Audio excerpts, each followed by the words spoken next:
सीने से लगाने के साथ साथ उसके अहकाम को सीने में उतार भी लें। हमने कुरान को सिर्फ सीने से लगाया है लेकिन उसके अहकाम को सीने में नहीं उतारा। जहां कुरान सीने से लगाया जाता है वहीं उसका अहकाम सीने में उतारा जाता है। अगर कुरान को आप सीने में उतार लें तो यह हर गम का इलाज है, हर समस्या का समाधान है, हर परेशानी का हल है। लेकिन अगर आपने इस कुरान को अपने सीने में न उतारा और इसके अहकाम पे आपने अमल न किया, कुरान आपके लिए ऐसे ही होगा कि जैसे किसी के सामने मोबाइल पेश करो। मोबाइल में बहुत सारा फंक्शन है, बहुत सारे ऐप्स हैं, बहुत सी चीजें हैं, लेकिन किसी को मोबाइल चलाना ही नहीं आता तो वो इन सारी चीजों को से फायदा कैसे हासिल करेगा? मोबाइल लगाना ही नहीं आता उसको, फोन बात कैसे करेगा? ऐसे ही जब तुमको कुरान पढ़ना नहीं आता और उस पर आप अमल नहीं करते तो फिर कुरान से फायदा कैसे हासिल करोगे? फिर कैसे कुरान से आप फायदा? कुरान जो किताब है वो ऐसी है कि दुनिया में कितने लोग आए, हर जमाने में रहे कि कुरान को बदलेंगे, हर जमाने में लोग आए कि कुरान को मिटाएंगे, मगर बदलने वाले खुद बदल गए, कुरान ना बदल सके। बदलने वाले खुद बदल गए मगर कुरान ना बदल सके। कुरान को मिटाने वाले खुद मिट गए मगर कुरान का एक हर्फ ना मिटा सके। कुरान बड़ी बात है, एक हर्फ की मैं बात कर रहा हूं। आज से 1400 साल पहले जैसा कुरान नाजिल हुआ था हूबहू ऐसे ही आज भी कुरान मौजूद है। बाकी आसमानी कोई किताब आप चाहें कि ओरिजिनल मिल जाए, नहीं मिलेगी। 100 से ज्यादा आसमानी किताबें अल्लाह ने नाजिल फरमाई। छोटी छोटी को सहीफा और बड़ी को कुरान, बड़ी को किताब कहते हैं। 4 बड़ी किताबें, ज़बूर, तौरात, इंजील, कुरान मजीद, ये 4 बड़ी किताबें और बाकी सैकड़ों छोटी छोटी किताबें सहीफे उतरे। लेकिन वो छोटे छोटे जो थे आज उनका तो आता पता ही नहीं है। लेकिन जो ये बड़ी बड़ी किताबें हैं इनमें भी 3 किताबें अगर तौरात ओरिजिनल चाहो नहीं मिलेगी, इंजील ओरिजिनल चाहो नहीं मिलेगी, आप ज़बूर अगर ओरिजिनल चाहो नहीं मिलेगी, लेकिन कुरान ओरिजिनल चाहो हर घर में मिल जाएगा। सुभान अल्लाह बोल दो। इसलिए मिलेगा, अल्लाह ने कुरान नाजिल करके इसकी जिम्मेदारी भी ले ली। इन्ना नहनु नज़्ज़लना ज़िक्र व इन्ना लहू लहाफ़िज़ून। अल्लाह ने फरमाया कुरान के नाजिल करने वाले भी हम और इसकी हिफाजत करने वाले भी हम। ये साउंड कहाँ का? सेटिंग नहीं करना।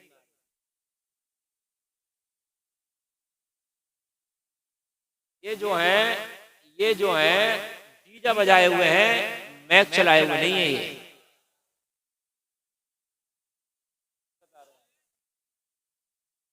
ये बात है, जलसे वाले नहीं है ये।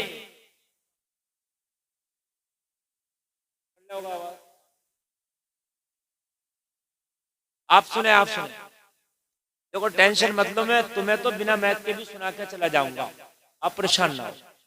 मैं तो आपको मैक ये नहीं बुलाएंगे तो आप लोगों तक की जिम्मेदारी है कि बिना मैक के भी मैं सुना सकता। इसलिए आप टेंशन लिए मत।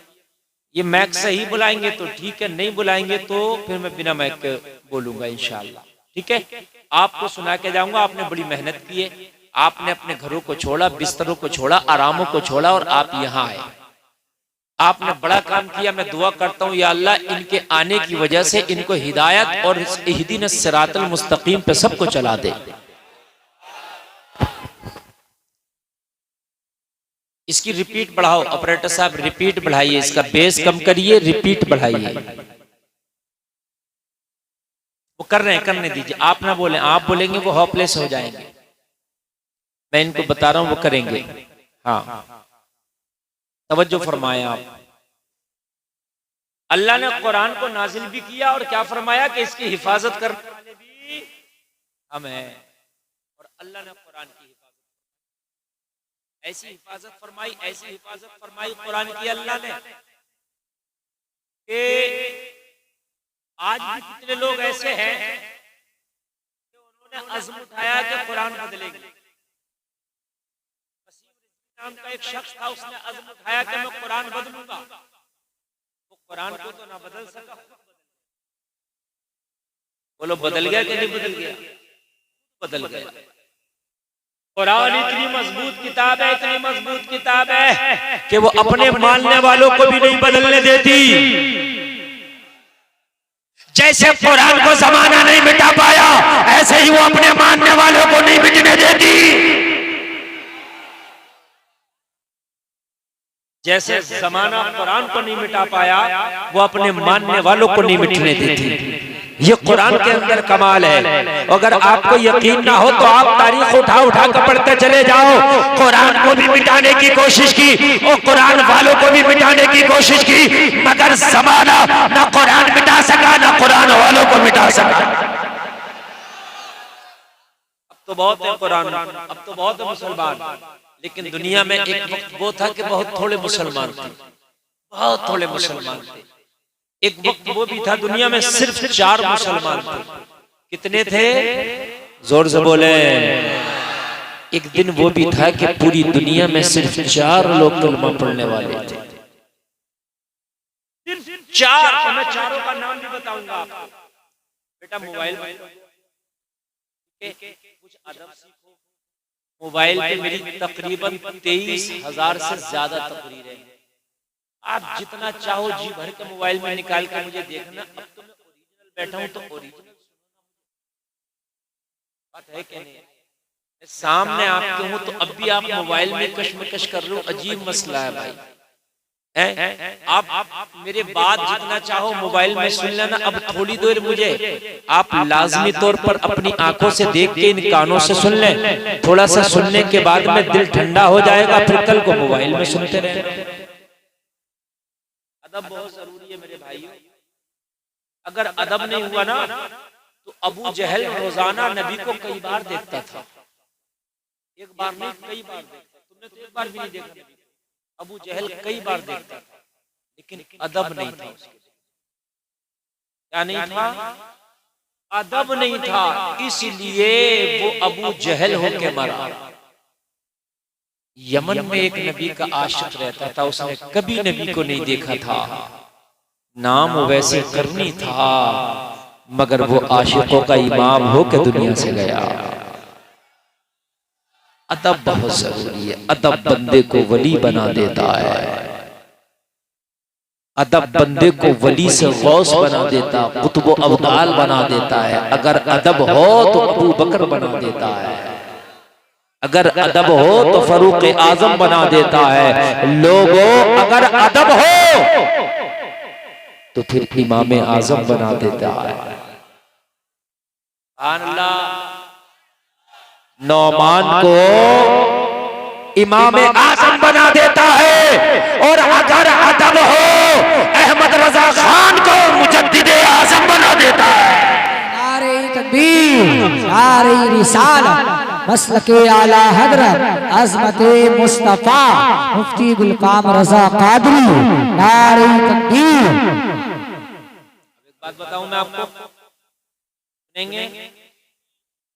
इस दरख्त के टहनियों पे फल होते हैं, चाहे वो आम का हो, अमरूद का हो, सेब का हो, ये किसी का भी हो, उसकी टहनियां झुकी हुई होती हैं या ऊपर को होती हैं? बोले झुकी हुई होती है। ठीक है?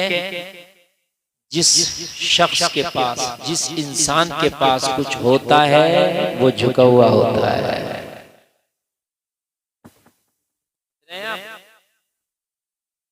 हालत है अकड़ के चलना, लोगों से अकड़ के बात करना, लोगों से सख्त ट्यून में बात करना, लोगों से टेढ़ी भेली बात करना, लोगों को बेवकूफ बनाना, लोगों को जलील करना, लोगों को बेअदबी के साथ बात करना, ये कमाल की बात नहीं है, ये जहालत की बात है। इससे पता चलता है कि इसके पास कुछ नहीं है। जिन शाखों पे फल होते हैं वो शाखें झुकी हुई होती हैं। समझ में? बाज आदमी जाहिल की जहालत की गठरिया उसके सर पे होती है और वो अकड़ता है लोगों से और समझता है कि मैं दादा हूं, जबकि वो दादा नहीं है, वो कुछ भी नहीं है, इसलिए कि वो अकड़ रहा है। लेकिन न अल्लाह की नजर में उसकी कोई औकात है, न दुनिया वालों की नजर में कोई औकात है। जाहिरी तौर पे दुनिया वाले उससे कुछ ना कहते हो, मगर पीछे जरूर कहते हैं यार ये आदमी अच्छा नहीं है, जरूर कहते हैं। इसलिए अल्लाह की मखलूक से कभी ना करो, अल्लाह की मखलूक की कभी बेअदबी ना करो, हर एक से अदब के साथ पेश आओ। हो सकता है ये अदब तुझे बहुत ऊंचा उठा के ले जाए, बहुत ऊंचा उठा के ले जाए। बहुत से शागिर्द भी ऐसे होते हैं अपने उस्तादों से अकड़ते हैं, उस्तादों से लड़ते हैं, उस्तादों की बदतमीजी करते हैं। वो अगर 10 साल भी पढ़ते हैं, चाहे वो स्कूल में पढ़े या मदरसे में पढ़े या कॉलेज में पढ़े, वो बेअदबी जरूर करते हैं, उस वक्त दादागिरी जरूर दिखाते हैं। लेकिन जब वो स्कूल और कॉलेज से निकलते तो कोरे गए थे, कोरे निकलते हैं, कुछ लेके नहीं निकलते। लोगों अपने सीनों को इल्म से भर के वही निकलते हैं जो उस्तादों का अदब करते हैं, और जब वो अदब करते हैं तो अल्लाह उन्हें इस काबिल बना देता है कि फिर जमाना उनका अदब करता है।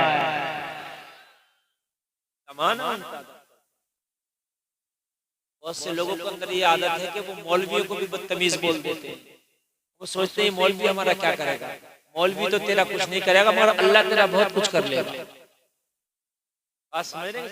बहुत से लोग ऐसे इमामों को बदतमीज बोल देते हैं, बहुत से लोग ऐसे कि वलियों तक को बदतमीज बोल देते हैं, बहुत से लोग ऐसे बुजुर्गों को बदतमीज बोल देते हैं, बहुत से लोग ऐसे हैं कि महल्ले में या बस्ती के लोगों को बदतमीज बोल देते हैं। अगर थोड़ी सी उनके पास पावर है तो वो पावर के नशे में बदतमीज बोल देते हैं। मगर लोगों तुम्हें पता नहीं है इनकी ये बदतमीज बोलना भी मैदान महशर में इन्हें बहुत महंगा पड़ेगा।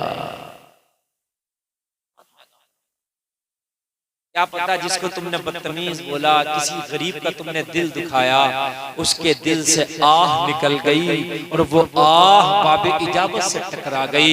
अल्लाह की कसम तुम तबाह होकर रह जाओगे, तबाह। किसी की आह कभी ना लिया, किसी की आह कभी ना लिया। आहें बहुत खतरनाक होती हैं। गरीबों के दिल के जो धुएं होते हैं ना, खुदा की कसम वो अमीरों के नशेमन को तबाह बर्बाद कर देते हैं, उनकी कोठियों में आग लगा देते हैं। इसलिए किसी के दिल को ना दुखाओ, किसी के दिल को तकलीफ ना पहुंचाओ, किसी की बददुआ लेने की कोशिश ना करना। अल्लाह ने अगर ताकत दी है तो उस ताकत को मजलूमों की आस बनाना, गरीबों की मदद में इस्तेमाल करना, कमजोरों की मदद करने में इस्तेमाल करना, कमजोरों को दबाने में कभी इस्तेमाल ना करना।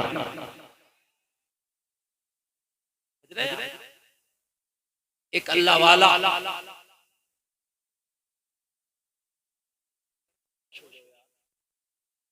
आप लोग खामोश हो जाएं।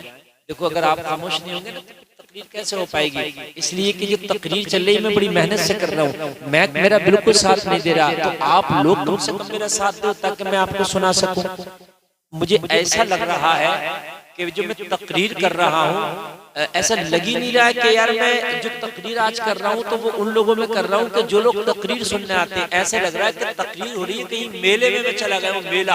मेले में होता है जिसका जो जी चाहता वो करता है। लोगों ये मेला नहीं, मदीने वाले मुस्तफा की महफिल, ये मेला नहीं है। और नौजवान को फाड़ लो जी, मसला है ये कोई मेला नहीं है, मुस्तफा की महफिल। एक अल्लाह वाला निकला, अल्लाह अल्लाह करता हुआ जा रहा है, उधर से एक जोड़ा आ रहा, जोड़ा कपल जानते हो, दूसरे एक दूसरे मोहब्बत करने वाला वो जोड़ा। अजीब नशे में चूर है ये कपल।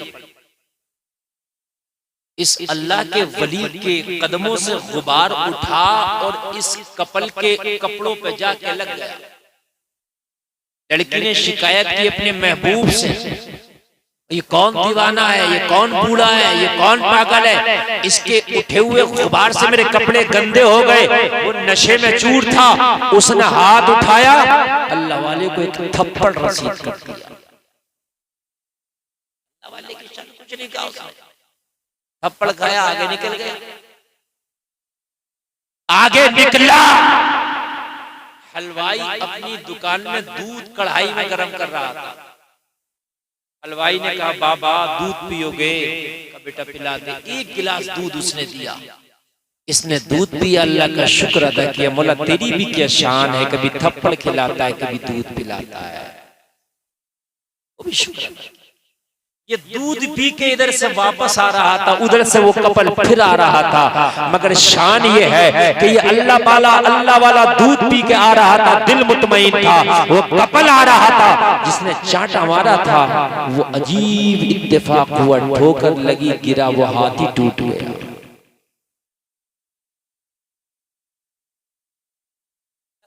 पावर किसी की नहीं। अल्लाह फरमाता वला तमशी फिल अर्दी मरहा, जमीन में अकड़ के ना चल। अल्लाह फरमाता तुम्हारी औकात क्या है, तुम एक नापाक कतरे से पैदा किए, पीठ से निकलता है। वो नापाक कतरा अगर कपड़े पे लग जाए तो नमाज ना हो। उस नापाक कतरे से अल्लाह ने हम सबको पैदा किया, ये हमारी औकात है। और अल्लाह फरमा रहा है कि तुम अपने हुस्नों पे, अपनी जवानियों पे, अपनी खूबसूरतियों पे नाज करो, इस पे नाज ना करो। सुम्मा रददनाहु अस्फला साफिलीन, में फिर नीचे की तरफ तुम्हें भेज दूंगा, नीचे की तरफ लौटा दूंगा। अगर जवानी है तो बुढ़ापा आएगा, अगर हुस्न है तो कब्र में तेरी गालों की गोश्त को मिट्टी खा जाएगा। जवानी है तो बुढ़ापा भी आएगा कि नहीं आएगा? ये जो तेरा हुस्न है, इसको कब्र के कीड़े भी खा जाएंगे कि नहीं खा जाएंगे? तो नशा किस बात का, गुरूर किस बात का, तकब्बुर किस बात का? लोगों, इसका हाथ टूटा हुआ है, हाथ टूटा हुआ देखा, अल्लाह वाले ने कहा क्या हो गया? ये कपल इस अल्लाह वाले के कदमों पे गिर गया, हुजूर माफ कर दे, जिस हाथ से मैंने थप्पड़ मारा था वो हाथ ही टूट गया, मुझे माफ कर दे। पता नहीं आपकी बददुआ तो नहीं लग गई। अल्लाह वाले ने कहा, वो लड़की माफी मांग रही थी, कहने लगे चुप जा, तेरा बीच में बोलने का मामला नहीं है, ये मामला महबूबों का है। लड़की बोली क्या हुआ? अल्लाह वाले ने कहा मेरे पैर से गुबार उठा, तेरे महबूब को गुस्सा आया, उसने थप्पड़ मार दिया, और जब मेरे महबूब खुदा को जलाल आया, उसने हाथ ही तोड़ दिया।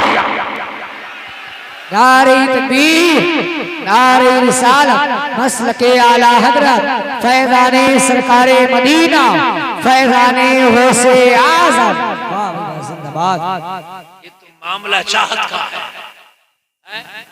लोगों, जो कमजोर है, जिसे सता रहे हो सकता है कि उसका मामला अल्लाह से इतना करीबी है, उधर उसकी दिल से आह निकले, बाबे इजाबत से टकरा जाए, तू तबाह बर्बाद।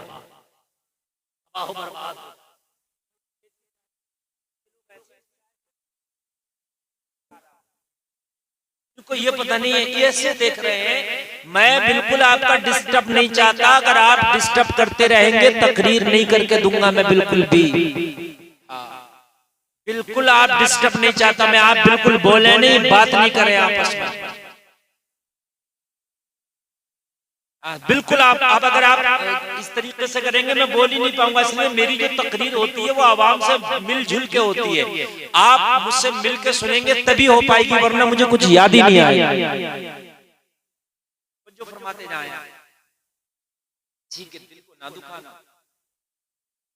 शहरों के अंदर लोग क्यों खुशहाल होते हैं? सुने आप, शहर में रोजी सबसे पहले मिलती है, देहात में बाद में, जबकि धान देहात में पैदा हो रहा है, गेहूं देहात में पैदा हो रहा है, गन्ना देहात में, लेकिन चाय अच्छी शहर का पीता है।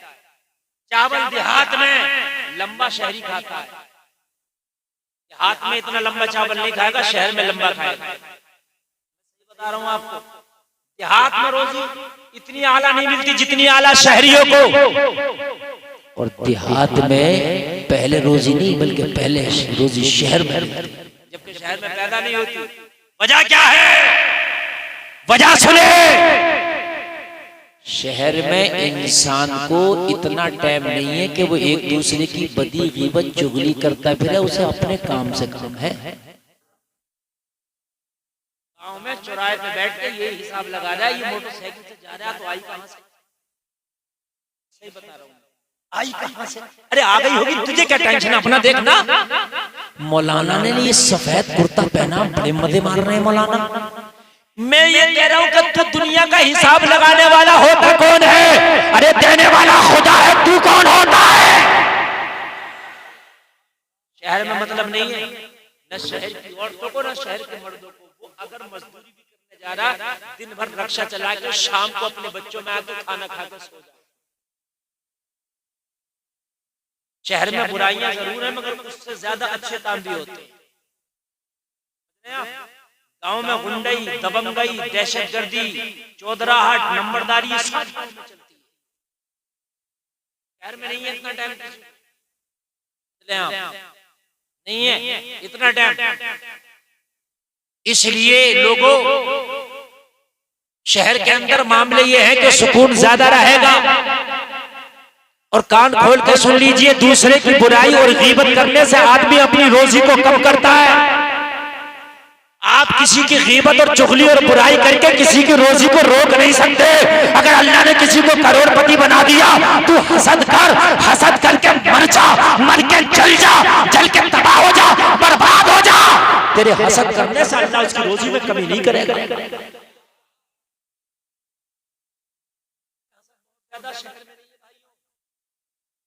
आप शहर में देखना 5 मंजिल बिल्डिंग बनी हुई है, बराबर में झोपड़ी होगी, और वो झोपड़ी वाला और 5 मंजिल बिल्डिंग वाला बहुत अच्छे से मिलते होंगे। गांव के अंदर ही अगर किसी ने बना लिया अच्छा मकान तो पूरा महल्ला तो उससे खार खा ही रहा है।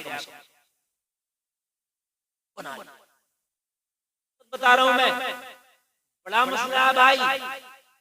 मौलाना अगर गरीब है तो उससे कोई बात करने तैयार नहीं है। भाई मौलाना पे क्या रखा है, इससे क्या करूं बात करके? मौलाना पे 4 पैसे आ गए तो हसद में उससे बोलने तैयार नहीं है। यही सबका मामला है। लोगों, हसद कभी ना करना। अगर किसी से हसद करोगे तुम्हारी रोजी कम होगी, उसके ऊपर कोई असर नहीं पड़ेगा।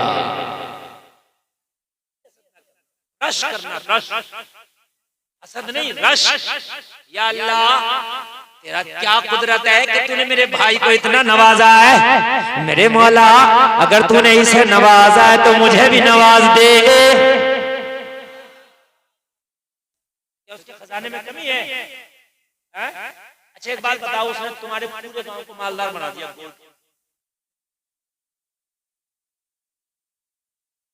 नहीं गया ना? और वो चाहे तो मुझे भी कर देगा मालदार, देगा कि नहीं कर देगा? और मैं जलूं के गोट को क्यों माल मिल गया, क्यों माल मिल गया, क्यों माल गया, गोट वाले क्यों मालदार हो गए? तो भाई मैं तो तुम्हारा तो कुछ नहीं बिगाड़ पाऊंगा, मगर अल्लाह से डायरेक्ट दुश्मनी कर ली मैंने। कर ली कि नहीं कर ली? देने वाला वो है और उसके देने में मैं कह रहा हूँ ये क्यों दे दिया? मैं किसी को भी कोई चीज दे दूं, आप कहे भाई आपने क्यों दे दी, तो मैं उससे मैं कहूंगा तू कौन होता, मैंने दे दी। आप कहोगे हजरत आपने उनको तो दे दिया, थोड़ा बहुत हमें भी दे दे, तो हो सकता है आपको भी दे दो। चराग है, अल्लाह ने चराग बनाया, उस चराग से 1000 चराग जला लो, चराग में कमी नहीं आएगी। 1000 और जला लो, उसकी रोशनी इतनी रहेगी। जब चराग कम नहीं होती रोशनी, तो अल्लाह का खजाना खत्म हो जाएगा। तो तू जल क्यों रहा, मांगना, जल क्यों रहा, मांग ले। या अल्लाह तूने मेरे भाई को दिया, मुझे भी दे दे। और एक बात और सुने, कभी किसी गरीब का मजाक ना बनाना। ये भी तकलीफ शुरू करने से पहले की बातें कर रहा हूं मैं, उससे अभी तकलीफ शुरू करूं।